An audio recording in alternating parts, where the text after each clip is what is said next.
আসসালামু আলাইকুম রহমতুল্লাহ। আশা করছি আল্লাহর মেহরবানিতে সকলে ভালো আছেন। আলহামদুলিল্লাহ, আমি অনেকটাই ভালো আছি। তো আজকে এইভাবে আসার মাকসাদ হচ্ছে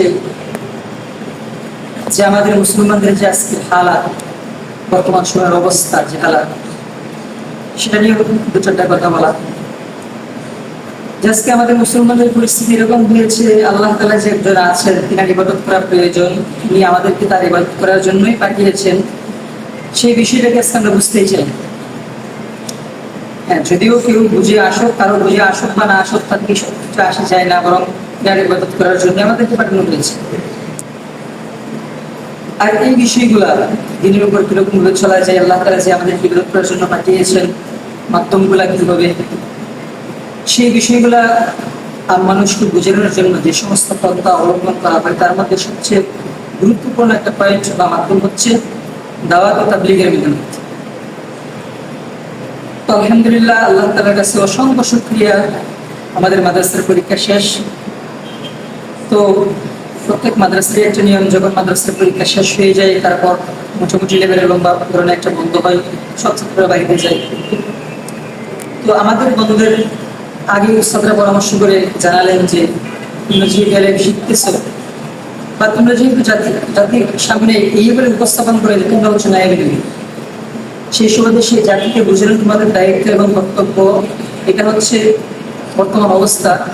আর তার চেয়েও চিরন্তন সত্য হলো আমি ভালো আয়াত, যে রাসূল বলে গেছেন পৌঁছে দেওয়ার জন্য, যা জানো তাই পৌঁছে দেবে, একটা ভালো জানো তাও পৌঁছে দেবে। তো উস্তাদের পরামর্শের মাধ্যমে আমরা 3 দিনের নেসারে এসেছি। আমাদের আর একদিন বাকি আছে, এরপরে আমাদের বিষয় পূরণ হয়ে যাবে।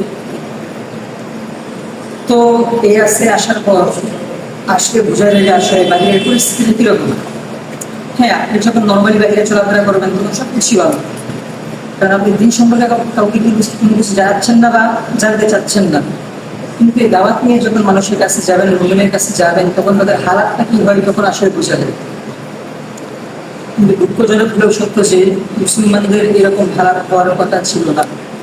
এই জন্য রাসূল আসেননি। রাসূল আসছিলেন আমাদেরকে দিন বোঝানোর জন্য। তিনার সাধ্য অনুযায়ী সর্বোত্তম চেষ্টা করে তিনি আমাদের কাছে পৌঁছে গেছেন, সাহাবায়ে কেরাম পৌঁছে দিয়েছেন। এখন কাজ হচ্ছে আলেমদের সংস্পর্শে থেকে সেটাকে আমরা আমাদের বাস্তব জীবনে ফিট করা। এই জন্য আল্লাহ তাআলার কাছে আরো শুকরিয়া যে আল্লাহ তাআলা আমাদেরকে মাদ্রাসার করতেছে, যেটা আল্লাহর রাস্তা, পাশাপাশি আরেকটা আল্লাহর রাস্তায় আসার তৌফিক দান করছেন, যেটা হচ্ছে দাওয়াত ও তাবলীগের মেহনত। আলহামদুলিল্লাহ, আমাদের যথাসাধ্য চেষ্টা অনুযায়ী, সাধ্য অনুযায়ী আমরা চেষ্টা করতেছি মানুষকে দিন বোঝানোর জন্য। আমরা অবসর সময়ও দাওয়াত নিয়ে বাইরে যাচ্ছি। এলাকার সাথীরা আলহামদুলিল্লাহ যথাসাধ্য আমাদেরকে সময় দিচ্ছেন। এই হিসেবে আলহামদুলিল্লাহ আমরা আল্লাহর কাছে হাজার শুকরিয়া। যতটুকু আমরা আশা করেছিলাম এর চেয়ে বেশি হচ্ছে। এজন্য মাদ্রাসাওয়ালাদের জন্য কাজ হলো যে আমি যে শুধু মাদ্রাসায় করতেছি এটা ভেবে বসে না থাকা, যাই যতটুকু শিখেছি যাদের সামনে তুলে ধরা, যাদেরকে বোঝানো, দিন শিখানো, সেটা আমার দায়িত্ব এবং কর্তব্য। আর যদি এটা আমি পরিপূর্ণরূপে করতে পারি, আর উদ্দেশ্য যদি আল্লাহকে রাজি খুশি করা, সন্তুষ্টি করা, তাহলে কিন্তু আমার জীবনটা দুনিয়ার জীবনে সুন্দর হবে, আখিরাতের জীবনে সুন্দর হবে। আর অনেকে হয়তো বলে যে দাওয়াত ও তাবলীগের পিছনে মাদ্রাসাওয়ালাদের কোনো অবদান নেই। দাওয়াত ও তাবলীগের পিছনে যদি অবদান কারো থাকতে থাকে, তাহলে সবচেয়ে বেশি অবদান হচ্ছে উলামায়ে কেরামের এবং মাদ্রাসাওয়ালাদের। আপনি দারুল উলুম দেওবন্দের ইতিহাস টানেন, বা হাটহাজারীর ইতিহাস টানেন, বা যাত্রাবাড়ি শাইখের মাদ্রাসার ইতিহাস টানেন, বা বড় বড় যে মাদ্রাসাগুলো আছে এগুলোর ইতিহাস টানেন, তাহলে আপনি বুঝতে পারবেন যে আসলে মানুষের অবদান কতটুকু। এটা যদি আপনি টানেন তাহলে বুঝতে পারবেন যে আসলে মাদ্রাসাওয়ালাদের অবদান এটার পিছনে কতটুকু। তারা বছর পরে পরে শত শত হাজার হাজার আলেম উপহার দিচ্ছে দেখি, তারা বের হচ্ছে মাদ্রাসার নাকি করতেছে, কেউ দাওয়াত ও তাবলীগের মেহনত করতেছে, এরকম বের হচ্ছে। এই জন্য মাদ্রাসাওয়ালাদেরকে এগুলো থেকে মাইনাস করার কোনো প্রশ্নই উঠে না বা কোনো অপশনই নেই। জন্য যারা মনে করেন যে তাবলীগের পিছনে মাদ্রাসাওয়ালাদের কোনো অবদান নেই, এটা একদম ভুল। আল্লাহ তাআলা আমাদেরকে পাঠিয়েছেন দুনিয়ার মধ্যে ইবাদত করার জন্য।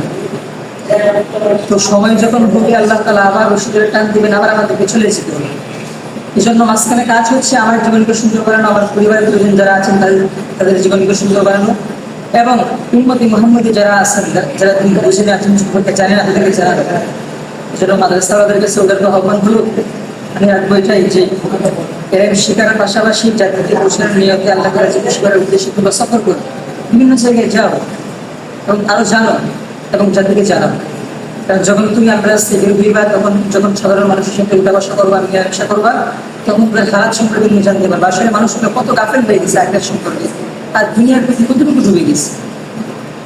যেমন মাকসাদ করে এটাই যে আমাদের মেইন উদ্দেশ্য হলো আল্লাহর জমিনে আল্লাহ দিন প্রতিষ্ঠা করা, সেটা যে কোনো মাধ্যমে হোক, পক্ষপন্থায় যে কোনো মাধ্যমে হোক, সেটা শিক্ষার মাধ্যমে হতে পারে, দাওয়াত তাবলীগের মেহনতের মাধ্যমে হতে পারে। এই জন্য সুন্নতের কাছে উদারত আহ্বান হলো লেখাপড়ার পাশাপাশি আমরা চেষ্টা করবো যখন আমাদের মাদ্রাসা ছুটি হয়, অবসর সময় হয়, সেই সময় থেকে একটু সময় উম্মতকে দেওয়ার জন্য, উম্মতকে বোঝানোর জন্য, যাতে উম্মত আমাদের মতো দিনের উপর যদি জানদের উপর আমল করে চলতে পারে এবং তাদের জন্য বেশি বেশি দোয়া করা। আল্লাহ তাআলা সকলকে আমল করার তৌফিক দান করুক এবং দাওয়াত তাবলীগের মেহনত যেরকমভাবে চলতেছেন, আপনার কাছে ঝামেলা আছে, এই ঝামেলা থেকে আল্লাহ তাআলা দাওয়াত তাবলীগকে চিরকালের জন্য ফারেক করে দেন এবং হকের উপর কিয়ামত পর্যন্ত কায়েম এবং দায়েম রাখেন। আল্লাহ তাআলা সবাইকে দিনের উপর কঠোর এবং অবিচল থাকার তৌফিক দান করুন। আমিন। আসসালামু আলাইকুম ওয়া রাহমাতুল্লাহি ওয়া বারাকাতুহু।